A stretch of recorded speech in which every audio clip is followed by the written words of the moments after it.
தந்தை, மகன், தூய ஆவியின் பெயராலே ஆமேன். மூவொரு கடவுளுடைய அருளும் ஆசீரும் பாதுகாப்பும் வழி நடத்துதலும் உங்களோடு இருப்பதாக. இயேசுவில் என் அன்பு சொந்தங்களே, மே மாதம் 3ஆம் தேதி தாய் திருச்சபையானது திருத்தூதர்களான புனித பிலிப்பு யாக்கோப்பினுடைய விழாவை கொண்டாடி கொண்டிருக்கின்றது. இந்த ஆசீர்வாதம் மிகுந்த நாளிலே புனிதர்களுடைய பெயரை தரித்திருக்கின்ற பெயர் கொண்ட விழாவை கொண்டாடி கொண்டிருக்கின்ற ஒவ்வொருவருக்கும் இறை ஆசீரோடு கூடிய நல்வாழ்த்துக்களை மகிழ்ச்சியோடு தெரிவித்துக் கொள்வோம். பிலிப்பு உணவகம் வைத்திருப்போடைய பாதுகாவலராக இருக்கின்றார். இவர் இயேசுவின் 12 சீடர்கள் ஒருவராக இருக்கின்றார். கலிலேயாவில் உள்ள பெத்சாய்தான் ஊரைச் சேர்ந்தவராகவும் இருக்கின்றார். திருமணமானவர். இந்த ஊரை சார்ந்தவர்கள் தான் பேதுருவும் அந்திரேயாவும்.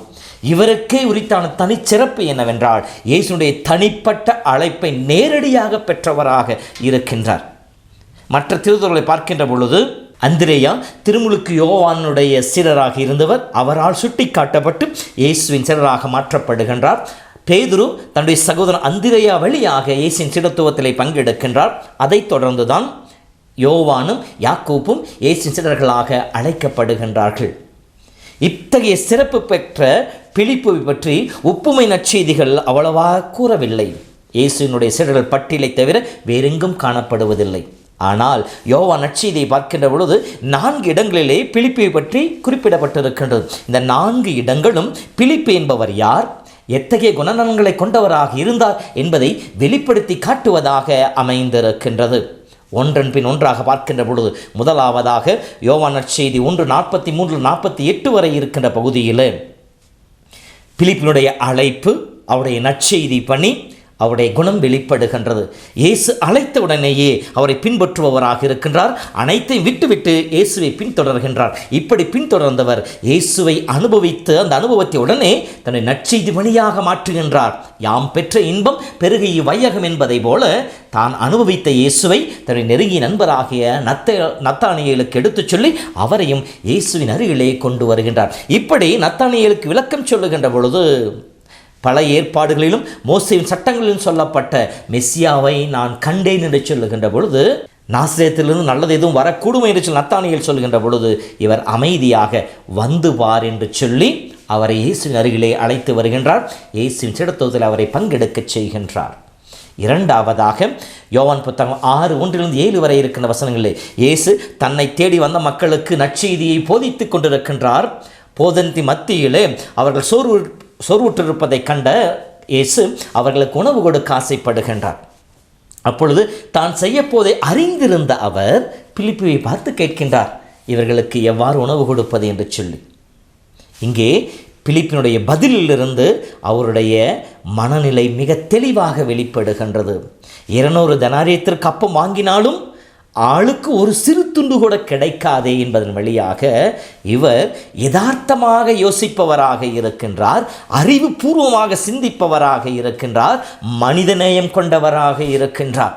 ஒரு சிறு துண்டு அவர்களுக்கு பத்தாதே என்கின்ற அந்த உணர்வோடு இத்தகைய குணநலம் கொண்டவராக பிலிப்பு இருக்கின்றார். மூன்றாவதாக யோவான் 12:20 படிக்கின்ற பொழுது இயேசுவின் நற்செய்தி கேட்க எல்லா மக்களும் அவரை தேடி வருகின்ற பொழுது கிரேக்கர்களும் இயேசுவை தேடி வருகிறார்கள். அப்படி வந்தவர்கள் இயேசுவை காண ஆசைப்படுகின்றார்கள். நத்தானியேல் இயேசுவை ஏற்கனவே அறிமுகப்படுத்தியவர் என்பதாலே இவரை அணுகி தாங்கள் இயேசுவை பார்க்க வேண்டும் என்று சொல்லுகின்ற பொழுது இவர் நான் இயேசு என்ற அந்த மமதையிலோ அந்த ஆணவத்திலோ வாருங்கள் என்று சொல்லி அழைத்து கொண்டு போய்விடவில்லை. மாறாக தன்னை விட மேன்மையாக இருக்கின்ற யாக்கோப்பிடம் சென்று அவரை கலந்து ஆலோசித்து விட்டு இருவருமாக சேர்ந்து அவர்களை இயேசுவின் அருகிலே கூட்டிச் செல்லுகின்றார்கள். தாழ்ச்சி மிகுந்தவராக இருக்கின்றார், தற்பெருமையற்றவராக இருக்கின்றார், அதைவிட பிறரோடு இணைந்து இசைந்து செயல்படுபவராக இருக்கின்றார், ஒத்துப்போபவராக இருக்கின்றார். இது அவருடைய குணநலமாக வெளிப்படுகின்றது. நான்காவதாக யோவான் 14 8-9 வசனங்களில் இயேசு தன்னை பற்றி சொல்லி கொண்டிருக்கின்ற பொழுது, தானே வாழ்வும் வழியும் உண்மையும் என்று சொல்லி இயேசு வெளிப்படுத்தி கொண்டிருக்கின்ற பொழுது, பிலிப்பு இயேசுவை நோக்கி கேட்பார், ஆண்டவரே தந்தையை எங்களுக்கு காட்டும் என்று சொல்லி. இதிலிருந்து எதையும் கேட்டு தெரிந்து கொள்ள வேண்டும் என்கின்ற ஆக்கப்பூர்வமான சிந்தனை கொண்டவராக இருக்கின்றார். அதே போல தன் உள்ளத்தில் எழுகின்ற அந்த சந்தேகங்களை உள்ளத்திற்குள்ளே வைத்து மறைத்து கொள்ளாமல் வெளிப்படையாக பேசுபவராகவும் இருக்கின்றார். இத்தகைய சிறப்பு குணங்களோடு விளங்கிய பிலிப்பு இயேசுவின் விண்ணேற்றத்திற்கு பின் தென் ஆசிய பகுதிகளில் நற்செய்தி ஆற்றியதாகவும் அந்த பகுதியிலேயே மறைசாட்சியாக மனிததாகவும் அவருடைய வரலாறு சொல்லி காட்டுகின்றது. அடுத்து திருத்துதர் யாக்கோப்பு. இவர் இயேசுவின் சீடர்கள் ஒருவராக இருந்தார், அவருடைய நெருங்கிய உறவினராகவும் இருந்தார். அப்படி இருந்த போதிலும் கூட எந்தவித சலுகையும் எதிர்பார்த்ததாக நற்செய்தி கூறப்படவில்லை. இவர் சின்ன யாக்கோப்பு என்று அழைக்கப்பட்டார். ஏனென்றால் இவர் மற்ற திருத்துதர்களை உயரத்தில் குறைவாக இருந்ததினாலும், யோவானுடைய சகோதரர் யாக்கோப்பிற்கு பின்னால் இவர் அழைக்கப்பட்டதினாலும், அவரை விட வயதிலே குறைந்தவராக இருந்தனாலும் அவ்வாறு அழைக்கப்பட்டார்.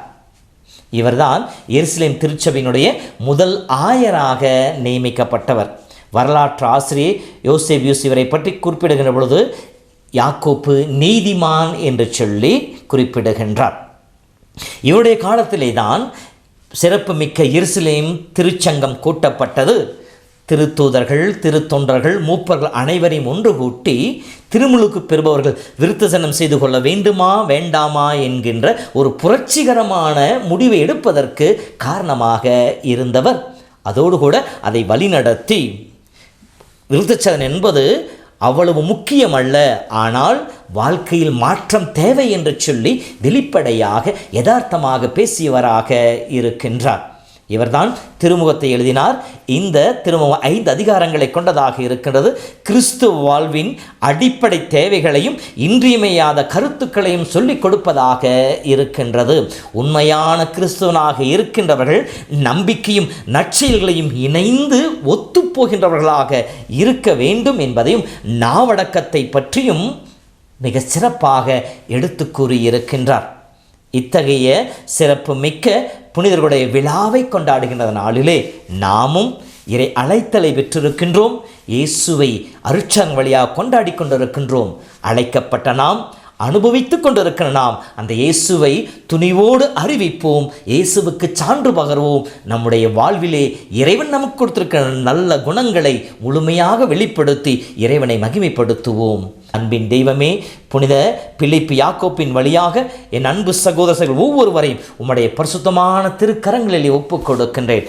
ஆசீர்வதிப்பீராக, வழிநடத்துவீராக. இந்த நாள் முழுதும் உடனிருந்து இவர்களை காத்துக்கொள்வீராக. எல்லாம் வல்ல இறைவன் தந்தை, மகன், தூய ஆவியின் பெயராலே ஆமேன். இல்லாம வாழ முடியாதுயா, உங்க கிருபை இல்லாம வாழ தெரியாதுயா. நீங்க இல்லாம வாழ முடியாதுயா, உங்க கிருபை இல்லாம வாழ தெரியாதுயா. இயேசுவே என் எஜமானரே, நேசரே என் துணையாளரே. இயேசுவே என் எஜமானரே, நேசரே என் துணையாளரே. நீங்க இல்லாம வாழ முடியாதுயா, உங்க கிருபை இல்லாம வாழ தெரியாதுயா.